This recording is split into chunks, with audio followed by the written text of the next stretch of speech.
Naam mtazamaji, bwana, leo tuko hapa na dada yetu hapa kwa ajili ya kupiga naye story mbili tatu kuhusu vitu ambavyo vimetrendi sana. Nadhani utakuwa unakumbuka kwamba siku ya Valentine's Day, siku ya tarehe 14, Diamond Platnumz, bwana, mmoja kati ya wasanii wakubwa kabisa Afrika, aliamua kujitolea na kuwapa zawadi watu wenye uhitaji. Sasa leo hapa tuko na mmoja kati ya watu ambao walipata zawadi siku ile ya Valentine's kwa ajili ya kuzungumza naye mawili matatu, maana kuna zahma imemkuta baada ya kupokea zawadi zile. Kwa hiyo atatuelezea kiundani zaidi. Habari za saizi dada?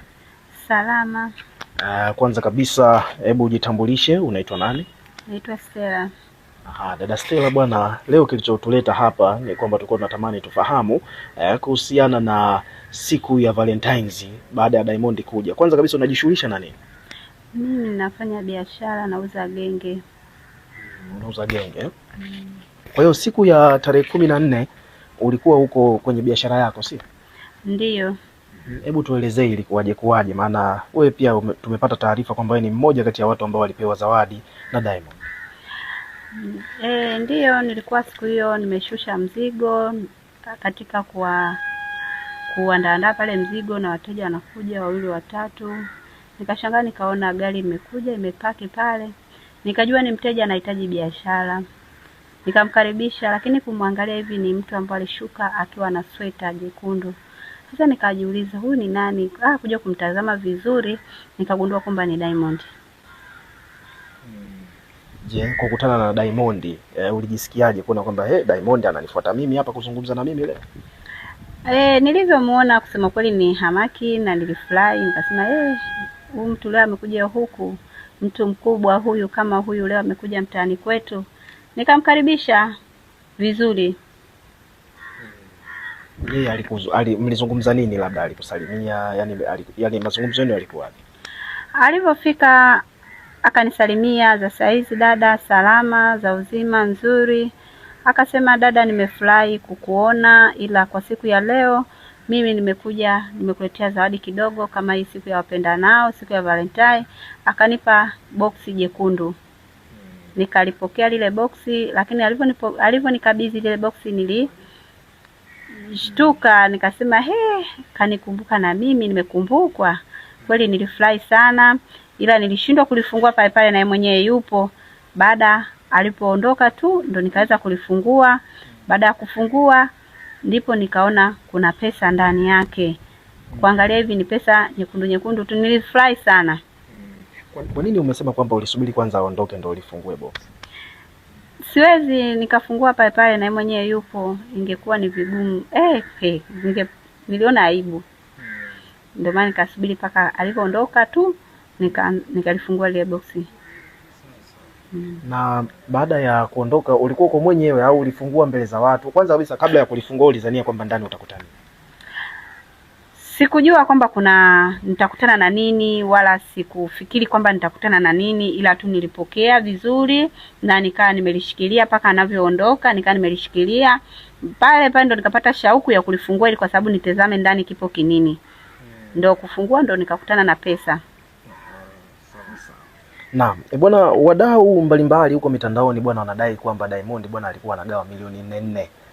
Je, kwa upande wako hebu tuambie, na pia ulipokea milioni 4 kwenye ile box? Hapana, mimi sikupokea milioni 4, mimi nilipokea 100,000. Ile 100,000 ndo nikaweza kununua chakula, nikaweza kuhudumia na watoto. Kusema kweli ninashukuru, yani ilikuja kwa wakati. Ile pesa ilinisaidia sana na watoto wangu walifurahi nilipokuja kujaza vitu ndani. Nikanunua mchele, nikanunua unga, nikanunua mafuta, nikajaza gesi. Kwa hiyo kwa kifupi ni kwamba pesa ilikufaa sana tu, ilinifaa. Ila baada ya hapo nilianza kusikia homa, najisikia vibaya, nikasiweza kwenda kazini tena. Toka hapo ndoto mbaya, ndo kama hivi unavyoniona. I say. Pole sana. Moja kati ya vitu ambavyo tumekusikia hapo umevizungumzia ni kwamba umenunua vitu vya ndani, yani umesema hivyo kwamba umenunua vitu vya ndani. Je, wewe unaishi na mumeo au unaishi mwenyewe?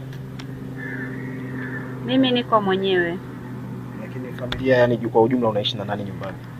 Ninaishi na watoto wangu.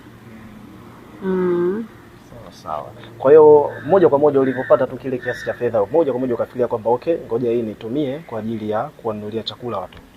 Ndiyo, nikasema yani nilipoipata ile pesa nikasema ili kwa sababu nitaifanyia nini, bora nikanunue chakula, maana chakula nilikuwa nishamaliza ndani.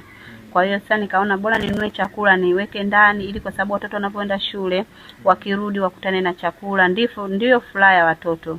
Watoto wakikuta chakula ndani, wakila, wakifurahi hivyo. Na labda watoto hawajauliza kwamba mama, hii mbona imekuwa kidogo tofauti? Maana umesema kwamba umenunua unga, umejaza gesi, umenunua vitu vingi kwa wakati mmoja, au ni kawaida yako? Kwa hiyo umesema kwamba umewanunulia watoto chakula na kila kitu. Je, kwa upande wako wewe pia umesema kwamba kidogo kuna mabadiliko umeanza kuyaona katika maisha yako na afya yako kwa ujumla. Hebu tuelezee kiundani zaidi. Baada tu ya kununua vyakula ndani nikaanza kujisikia vibaya. Ni mdhaifu, nikaa naumwa, napata kizunguzungu. Nikilala usiku naota ndoto mbaya. Hivyo ndio maana mpaka dakika hii hata na gengeni kwenye hata siwezi kwenda. Na hii hali imeanza baada tu ya kupokea mzigo siku ile ulivyorudi nyumbani, au kesho yake? Kesho yake. Kwa hiyo ghafla tu, ni uoga ni kawaida, labda uoga na malazi ambayo anakusumbua, labda pressure au nini? Hapana. Uoga sina. Sasa baada ya kuanza kuona kwamba hali imebadilika hivyo, uliamua kuchukua maamuzi gani? Nilienda kanisani. Nikaonana na mchungaji. Nikaanza huduma ya maombi. Kwa hiyo naendelea na maombi. Ulipoenda kanisani umemwelezea nini mchungaji wako? Nilimwambia tu kwamba Diamond alipita mtaani pale ninapouzia biashara, amenipa 100,000. Lakini baada ya kununua chakula siku ya kwanza, siku hiyo ya pili nikaanza kujisikia vibaya, kizunguzungu. Kwa kama hivi mnavyoniona, yani saingine hata nakosa nguvu za kuongea. Pole sana. Na mchungaji yeye amekujibu nini? Maana tunafahamu kwamba mchungaji naye pia lazima kutakuwa kuna mambo ambayo amekuasa, kuna vitu ambavyo labda amekuambia au amekushauri. Mchungaji amezungumza? Mchungaji kitu hicho ni shauri tu, kaniambia endelea na maombi. Kwa hiyo naendelea na maombi, na watumishi wanakuja hapa nyumbani, wanakuja kuniombea, na sengine mimi mwenyewe naenda kanisani. Ndio hivyo. Na haya matatizo ambayo umeyapata labda, hebu tuelezee yanaathiri vipi mwenendo mzima wa maisha yako kwa ujumla? Kusema ukweli, haya maisha yameshakuwa ni magumu sana kwangu. Naam, umesema kwamba maisha yamebadilika kidogo, hali imekuwa ngumu. Kwa sababu gani? Siwezi kufanya kazi zangu kama zamani, siwezi kwenda sokoni, siendi gengeni. Kwa haya ambayo yamekukuta, labda unajuta kuchukua laki ya Diamond? Nazo nikasema ninajuta, au nazo nikasema labda ni magonjwa tu, lakini kusema ukweli, maana hii changamoto imenitokea tu baada ya kushika tu ile pesa. Kwa hiyo kiufupi, kusema ukweli, yani niseme tu ninajuta. Kwa sababu laiti ningelijua, ningeweza hata kumwambia zawadi hiyo apelekee labda hata mtu mwingine, kwa sababu mimi ndio baba, mimi ndio mama. Kila kitu watoto wanategemea mimi. Kwa hiyo sasa hivi hata watoto wangu shuleni kwenyewe wamekuwa wameenda kwa kusuasua, kwa sababu siwezi kutafuta nauli.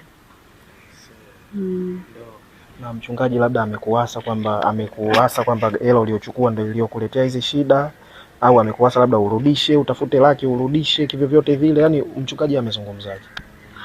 Mchungaji hajaniambia chochote zaidi ya kuniambia tu kama unakuwa umeshateleza, wanakwambia kuteleza sio kuanguka, bali nitakuwa usimame. Kwa hiyo niendelee tu na maombi, Mungu atanisaidia. Pole sana dada. Asante. Nachoka hata saa ingine hata kuongea, napata kizunguzungu mara kwa mara. Kama sasa hivi hapa labda unajisikiaje?